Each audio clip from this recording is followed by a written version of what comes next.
Hi friends, welcome back to my YouTube channel. ನಾನು ಇವತ್ತು ನಿಮಗೆ ಕ್ಯಾರೆಟ್ ಹಲ್ವಾನ ಬೇಗನೆ ತುಂಬ ರುಚಿಕರವಾಗಿ ಮಾಡೋದು ಹೇಗಪ್ಪ ಅಂತ ಹೇಳ್ಕೊಡ್ತಾ ಇದ್ದೀನಿ. ಮೊದಲಿಗೆ ಒಂದು ಕ್ಯಾರೆಟನ್ನ ಚೆನ್ನಾಗಿ ತೊಳೆದು ತುರಿದು ಮಡಿಕೊಂಡಿದ್ದೀನಿ. ಸಕ್ಕರೆ, ಹಾಲು, ತುಪ್ಪ ಮತ್ತು ದ್ರಾಕ್ಷಿ ಗೋಡಂಬಿನ ಎಣ್ಣೆಯಲ್ಲಿ ತುಪ್ಪದಲ್ಲಿ ಯಾವುದ್ರಲ್ಲಾದರೂ ಹುರಿದು ಮಡಿಕೊಬೇಕು. ಇಷ್ಟಾದಮೇಲೆ ಒಂದು ಕಡಾಯಿಗೆ ತುಪ್ಪನ ಹಾಕ್ಕೊಂಡು ಅದಕ್ಕೆ ನಾನು ತುರಿದಿರೋ ಅಂಥ ಕ್ಯಾರೆಟ್ನ ಅದಕ್ಕೆ ಹಾಕಿ ಚೆನ್ನಾಗಿ ಹುರ್ಕೊಬೇಕು. ಅದ್ರ ಕಲರ್ ಸ್ವಲ್ಪ ಚೇಂಜ್ ಆಗಬೇಕು, ಅಲ್ಲಿವರೆಗೂ ನಾವೇನು ಮಾಡಬೇಕು, ಚೆನ್ನಾಗಿ ಹುರ್ಕೊಂಡು ಮೀಡಿಯಮ್ ಸ್ಲಿಮ್ಮಲ್ಲೇ ಹಾಕ್ಕೊಂಡು ಹುರಿಬೇಕು. ಜಾಸ್ತಿ ಉರಿ ಮಾಡ್ಕೋಬೇಡಿ, ಸೀದೋದ್ರೆ ಅದು ಚೆನ್ನಾಗಿ ಬರಲ್ಲ ಟೇಸ್ಟು. ನಾವು ಯಾವಾಗಿದ್ರೂ ಕೂಡ ಉರಿನ ಸಣ್ಣ ಮಾಡಿಕೊಂಡೇ ಹುರಿಬೇಕು. ಅದು ಹೇಗಪ್ಪ ಅಂದರೆ ಡಾರ್ಕ್ನೆಸ್ ಆಗಿರೋ ಕಲರು ಸ್ವಲ್ಪ ಲೈಟ್ ಶೇಡಿಗೆ ಬರಬೇಕು, ಮತ್ತು ಅದ್ರ ಸ್ಮೆಲ್ ಇರುತ್ತೆ, ಹಸಿ ಸ್ಮೆಲ್ಲು, ಅದು ಹೋಗೋ ತನಕ ಚೆನ್ನಾಗಿ ಹುರ್ಕೊಬೇಕು. ಮತ್ತು ಈ ಕ್ಯಾರೆಟ್ ಹಲ್ವಾ ಮಕ್ಳಿಗಂತೂ ತುಂಬ ಚೆನ್ನಾಗಿ ಇಷ್ಟ ಆಗುತ್ತೆ.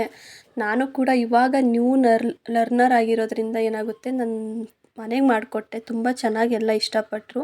ಅದಕ್ಕೋಸ್ಕರನೇ ಯಾಕೆ ನಾನು ಇದನ್ನು ಯೂಟ್ಯೂಬ್ಗೆ ಹಾಕ್ಬಾರ್ದು ಅಂತ ನಾನು ಎಲ್ಲರಿಗೂ ತಿಳಿಸೋಕ್ಕೋಸ್ಕರ ಹಾಕ್ಕೊಡ್ತಾಯಿದ್ದೀನಿ.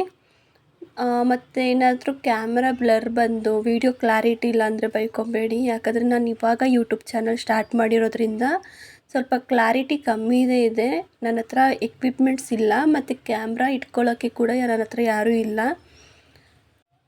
ಮತ್ತು ಇವಾಗ ನಾವೇನು ಮಾಡಬೇಕಪ್ಪ ಅಂದರೆ ಹಾಲನ್ನು ಕಾಯಿಸಿಟ್ಕೊಂಡಿರ್ತೀವಲ್ಲ, ಅದನ್ನು ಈಗ ನಾವು ಎಷ್ಟು ಬೇಕೋ ಅದಕ್ಕೆ ತಿಕ್ನೆಸ್ ಕರೆಕ್ಟಾಗಿ ನೋಡಿಕೊಂಡು ಹಾಲು ಮಿಕ್ಸ್ ಮಾಡಬೇಕು. ನಾವು ಹುರ್ಕೊಂಡಿರೋ ಅಂಥ ಕ್ಯಾರೆಟ್ಗೆ ಅದ್ರ ಘಮ ಸ್ಮೆಲ್ ಬರುತ್ತೆ, ಮತ್ತು ಅದು ಕಲರ್ ಕೂಡ ಅಷ್ಟೇ ಚೆನ್ನಾಗಿ ಹೊಂದ್ಕೊಳ್ಳುತ್ತೆ. ನಾವೆಷ್ಟು ಹುರಿದಿರ್ತೀವೋ ಅಷ್ಟು ಕಲರ್ ಚೆನ್ನಾಗಿರುತ್ತೆ. ನೀವು ಹಾಲು ಹಾಕಿದ ತಕ್ಷಣವೇ ನೀವು ಕಲರ್ ಗೆಸ್ ಮಾಡ್ಬೋದು, ಆ ಥರ ಗೊತ್ತಾಗ್ಬಿಡುತ್ತೆ. ಹಾಲು ಹಾಕಾದ್ಮೇಲೆ ನಾನು ಸ್ವಲ್ಪ ಚೆನ್ನಾಗಿ ಅದು ಕುದಿಯದ ಮೇಲೇ ಶುಗರ್ ಮಿಕ್ಸ್ ಮಾಡ್ತೀನಿ, ಯಾಕಂದರೆ ಶುಗರ್ನ ನಾವು ಆದಷ್ಟು ಲಾಸ್ಟಲ್ಲೇ ಹಾಕ್ಕೋಬೇಕು, ಆವಾಗ ಟೇಸ್ಟ್ ಚೆನ್ನಾಗಿ ಕೊಡುತ್ತದು.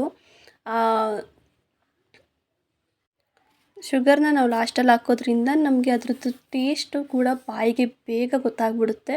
ಮತ್ತು ಶುಗರ್ ಪೇಷಂಟ್ಸ್ ಯಾರು ಇದ್ದರೆ ಆದಷ್ಟು ಕಮ್ಮಿ ಹಾಕ್ಕೊಳ್ಳಿ, ಮತ್ತು ಯಾರಿಗಾದ್ರು ಶುಗರ್ ಜಾಸ್ತಿ ಇಷ್ಟ ಇದ್ದಾರೋ ಹಾಕ್ಕೊಳ್ಳಿ, ಏನಿಲ್ಲ. ನಾನಿವಾಗ ನನಗೆ ಎಷ್ಟು ಬೇಕಷ್ಟು ಹಾಕ್ಕೊಂಡಿದ್ದೀನಿ. ಇದು ಚೆನ್ನಾಗಿ ಸ್ವಲ್ಪ ಇನ್ನೂ ಕುದಿಯತ್ತು, ಸ್ವಲ್ಪ ತಿಕ್ನೆಸ್ ಆದಮೇಲೆ ನಾನು ಹುರಿದಿಟ್ಕೊಂಡಿರುವಂಥ ದ್ರಾಕ್ಷಿ ಗೋಡಂಬಿನ ಬೌಲ್ನಲ್ಲಿತ್ತಲ್ಲ ಅದನ್ನು ತೆಗೆದು ಹಾಕ್ತಾಯಿದ್ದೀನಿ. ನೆಕ್ಸ್ಟು ಅದು ಸ್ವಲ್ಪ ಕುದಿ ಹತ್ತಿದ ತಕ್ಷಣ ಆಫ್ ಮಾಡಿಬಿಡ್ತೀನಿ. ಆಫ್ ಮಾಡಿ ನನ್ನ ಹತ್ರ ಇದ್ದ ಬೌಲ್ಗೆ ನಾನು ಅದನ್ನು ಸರ್ವ್ ಮಾಡಿಕೊಂಡೆ. ಬಾಯಿಗೆ ಇಟ್ಟಿದ ತಕ್ಷಣ ಕರ್ಗೋಗ್ತಿದೆ ಫ್ರೆಂಡ್ಸ್, ನಿಜವಾಗ್ಲೂ ತುಂಬ ಟೇಸ್ಟ್ಫುಲ್ಲಾಗಿತ್ತು. ನನಗಂತೂ ತುಂಬ ಇಷ್ಟ ಆಯಿತು. ನೀವು ಕೂಡ ಒಂದು ಸಲ ಮನೇಲಿ ಟ್ರೈ ಮಾಡಿ.